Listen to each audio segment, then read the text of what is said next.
Chapter 30। Chapter का नाम क्या है? वॉचरूम और कंट्रोल रूम। वॉचरूम क्या होता है और कंट्रोल रूम क्या होता है? जब बड़ी बड़ी फैक्ट्री में चले जाओगे तुमने वहाँ जो है पता लग जाएगा कि वॉचरूम क्या है और कंट्रोल रूम क्या है। ध्यान से देखो, भूमिका क्या है? वॉचरूम तथा कंट्रोल रूम का एक जैसा ही काम होता है।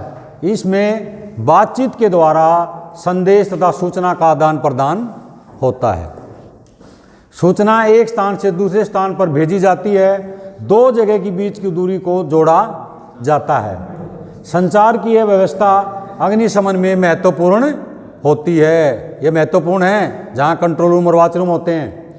वॉचरूम किसे कहते हैं? क्वेश्चन उठता है, वॉचरूम किसे कहते हैं? देखो ध्यान से, वॉचरूम में संचार एवं अग्निशमन संबंधी साज सामान रखे जाते हैं।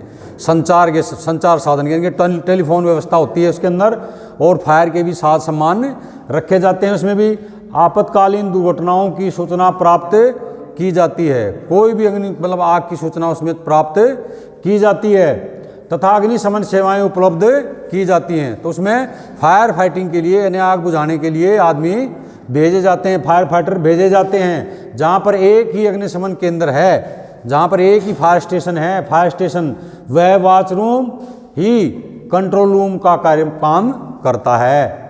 वॉचरूम में हमेशा कम से कम एक आदमी रहता है। अगर हमारे पास मैन पावर है तो 2, 3, 4 भी लगा देते हैं। अगर आदमी नहीं है तो एक आदमी तो वॉचरूम में परमानेंट रहेगा 24 घंटे। एक चला जाएगा, दूसरा आ जाएगा, दूसरा जाएगा, तीसरा आ जाएगा, 24 आवर रहेगा वहाँ पर। एक आदमी तो कंपलसरी है जहाँ वॉचरूम बना रखे हैं हमने।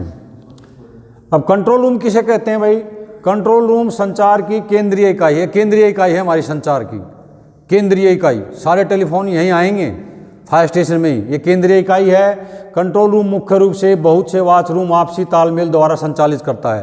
कंट्रोल रूम बहुत से वॉचरूम, चाहे 5, 4 वॉचरूम हैं, 5 हैं, 6 हैं, जितने भी वॉचरूम हैं सारे संचालित ये कंट्रोल रूम करता है, उनको संचालित करता है। वॉचरूम के साथ सीधे सभी वॉचरूम, जितने भी वॉचरूम हमने बना रखे हैं, 2 हैं, 3 हैं, 4 हैं, सीधे टेलीफोन या हॉटलाइन टेलीफोन होता है। एक उठाएंगे सीधा वहीं वॉचरूम में जाएगा, उसमें नंबर लगाने की जरूरत नहीं है, हॉटलाइन बोलते हैं उसको, ठीक है।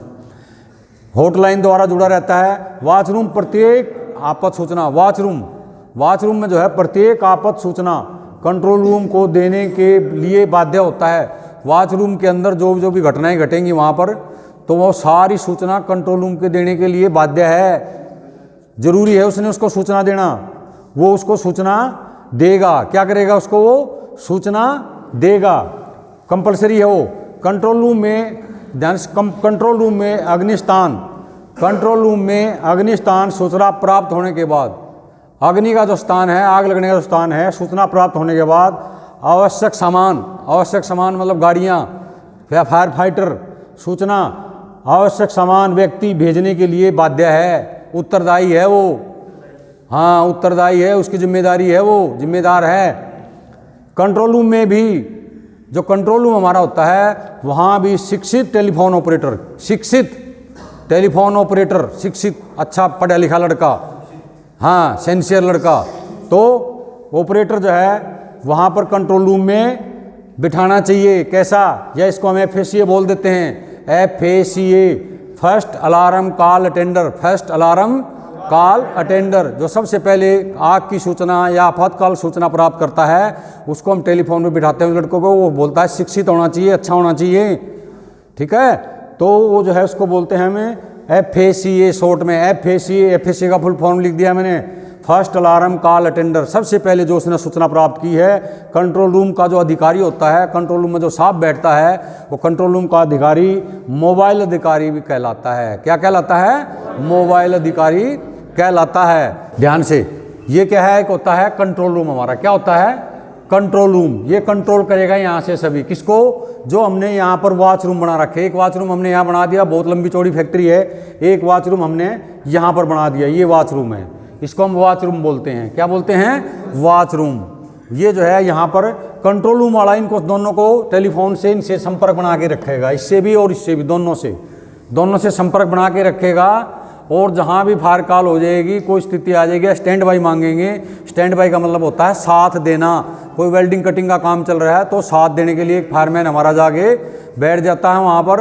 वो कहीं आग लग जाती है छोटी मोटी तो उसको इनिशियल स्टेज पे बुझा देता हो ताकि आग बढ़ने न पाए। तो ये जो कंट्रोल रूम वाला है ये इन दोनों को टेलीफोन से संपर्क बना के रखता है और कोई भी आपात स्थिति से निपटने के लिए ये सारी चीज़ें बताने के लिए। ये वॉचरूम वाला जो है, ये वॉचरूम है जो, ये वॉचरूम वाला सारी, ध्यान से सुनो, ये वॉचरूम वाला सारी सूचनाएं कंट्रोल रूम को देगा। किसको देगा? कंट्रोल रूम को। उसके एरिया में जो घटना घटती है ये भी सारी सूचना कंट्रोल रूम को देगा। यहाँ सारी सूचना देगा ये यहाँ से बोल देगा इस वॉचरूम को कि भाई यहाँ पर वेयर हाउस में वहाँ पर स्टैंड बाई भेजना है, ये आग लगी है, जल्दी जाओ वहाँ पर। तो ये यहाँ से गाड़ी लेके यहाँ आ जाएंगे, यहाँ वेयर हाउस में आ जाएंगे। कौन? वॉचरूम वाले। इसने सूचना दे दिया कि वो वेयर हाउस में चले जाओ। फिर ये जब चले जाएंगे आग बुझाएगा आगे वापस, ये आगे वापस। इस वॉचरूम वाले ने कंट्रोल रूम को सूचना देना पड़ेगा। कंट्रोल रूम को क्या बताना पड़ेगा? जी हम चले गए थे, आग बुझा दिया और हम वापस आ गए हैं। ठीक है, उसी टाइम में आया, फिर एक दिन के बाद 2 दिन के बाद यहाँ इस साइड में आग लग जाती है टायर सेक्शन में। किसमें? टायर सेक्शन में। तो ये जो है कंट्रोल रूम वाला इसको भेजेगा पहले वॉचरूम वाले को। ये वॉचरूम था यहाँ पर फायर का सब साज सामान, गाड़ियाँ, फायरमैन सब रहते हैं। ठीक है, ये इसको भेजेगा यहाँ टायर सेक्शन में। यह स्टैंड बाई भेजना है तो ये इसको बोलेगा, कंट्रोल रूम वाला इसको बोलेगा, ये यहाँ पर एक आदमी स्टैंड बाई के लिए भेज देगा। ठीक है, अब इसने फिर क्या, सारी सूचना, इस बाथरूम वाले ने भी सारी सूचना कंट्रोल रूम को देनी है। किसको देनी है? कंट्रोल रूम को। बाध्य है ये इसके लिए बाध्य है, सारी सूचना इसको देगा। अब इस कंट्रोल रूम वाले की मर्जी है। यहाँ पर इसके नज़दीक था क्या, ये देखो यहाँ पर कौन सा सेक्शन है, यहाँ पर कौन सा सेक्शन है? Indicator section. इंडिकेटर बनते हैं यहाँ पर गाड़ियों के, ये इंडिकेटर सेक्शन है। तो ये जब यहाँ पर फायर कॉल आएगी तो कंट्रोल रूम में आएगी, यहाँ इसको सूचना मिलती है। ये यहाँ से गाड़ी लेगा, इसके नज़दीक है, ये ना उसको बोलेगा ना इसको बोलेगा। ये क्या करेगा, गाड़ी लेके यहाँ आ जाएगा इंडिकेटर सेक्टर में, जो उसके नज़दीक पड़ता है ये बिल्कुल। तो कंट्रोल रूम वाला आ गया यहाँ पर गाड़ी लेके, ये आया इंडिकेटर सेक्शन में, देखा आग लगी थी, छोटी थी बड़ी थी, ने बुझा दी। ठीक है, छोटी है तो बुझा के वापस चला जाएगा, बड़ी अगर होगी है तो इस वॉचरूम वाले को भी बोलेगा यहाँ आ जाओ इंडिकेटर सेक्शन में, इस वॉचरूम वाले को बोलेगा यहाँ आ जाओ इंडिकेटर सेक्शन में, आग बड़ी है। ठीक है, ये दोनों जो है वॉचरूम वाले यहाँ आ जाएंगे अपनी गाड़ी लेके और फायर फाइटिंग सारे इकट्ठे करेंगे।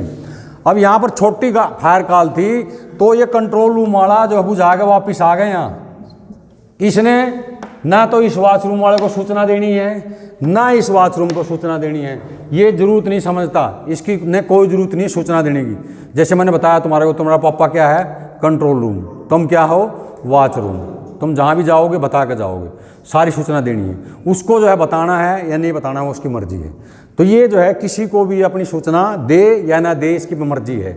तो ये कंट्रोल रूम, इसमें जो अधिकारी बैठता है ये अधिकारी मोबाइल अधिकारी भी माना जाता है, यानी कि कहलाता है, मोबाइल अधिकारी भी कहलाता है। कंट्रोल रूम में बैठने वाले ऑपरेटर में क्या क्या गुण होने चाहिए? कंट्रोल रूम में जो ऑपरेटर बिठाते हैं, मैं FSC बिठाते हैं, उसमें गुण पूछ रहा है, गुण क्या क्या होने चाहिए? देखो, कंट्रोल रूम में बैठने वाले ऑपरेटर के पास निम्नलिखित गुण होने चाहिए। नंबर 1, आग की सूचना देने वाला व्यक्ति घबराहट में बोल रहा हो, उसको ठीक समझने की क्षमता रखने वाला आदमी को हमने बिठाना चाहिए। नंबर 2, सूचना को ठीक शुद्ध लिखने वाला होना चाहिए। नंबर 3, स्थानीय भाषा का ज्ञान होना चाहिए, अपनी लोकल भाषा, स्थानीय भाषा। नंबर 4, हकलाकर बोलने वाला तथा ऊंचा सुनने वाला नहीं बिठाना चाहिए। नंबर 5, समय की पाबंदी, अनुशासन एवं ईमानदारी के गुण होने चाहिए। नंबर 6, आग का संदेश मिलने पर तुरंत सायरन टर्नआउट बेल ऑपरेट करने वाला होना चाहिए। अगला क्वेश्चन पूछता है, अनुशासन के विरुद्ध होने वाले अपराध क्या क्या होते हैं? अनुशासन के विरुद्ध जो काम जाता है उसको क्या है? कोई भी अग्निशमन अधिकारी केंद्र के अनुशासन के लिए जिम्मेदार होता है, इसलिए समय समय पर कर्मचारियों द्वारा किए गए अपराध के लिए सज़ा देने का कार्य भी करना पड़ता है, सज़ा भी देनी पड़ती है उनको। अनुशासन के खिलाफ अपराध कैसे? जैसे लिखित या मौखिक आदेश को नहीं मानना, यानी कि आदेश को, हुक्म को नहीं मानना। नंबर 2, अपने से ऊपरी अधिकारी को इज्जत न देना। नंबर 3, किसी तथ्य को छिपाना, खराब आदतें उसके अंदर, अभद्र प्रदर्शन का परिचय देना, अभद्र। ठीक है, नंबर 5, पीटी परेड करवाते हैं, हम एक मॉक ड्रिल करवाते हैं या मौखिक अभ्यास करवाते हैं, फायर की ड्रिल करवाते हैं, तो उसमें बार बार एब्सेंट रहना, देवाराम साहब की तरह। देवाराम साहब बार बार एब्सेंट रहता है, सुन ले भाई देवाराम साहब ध्यान से।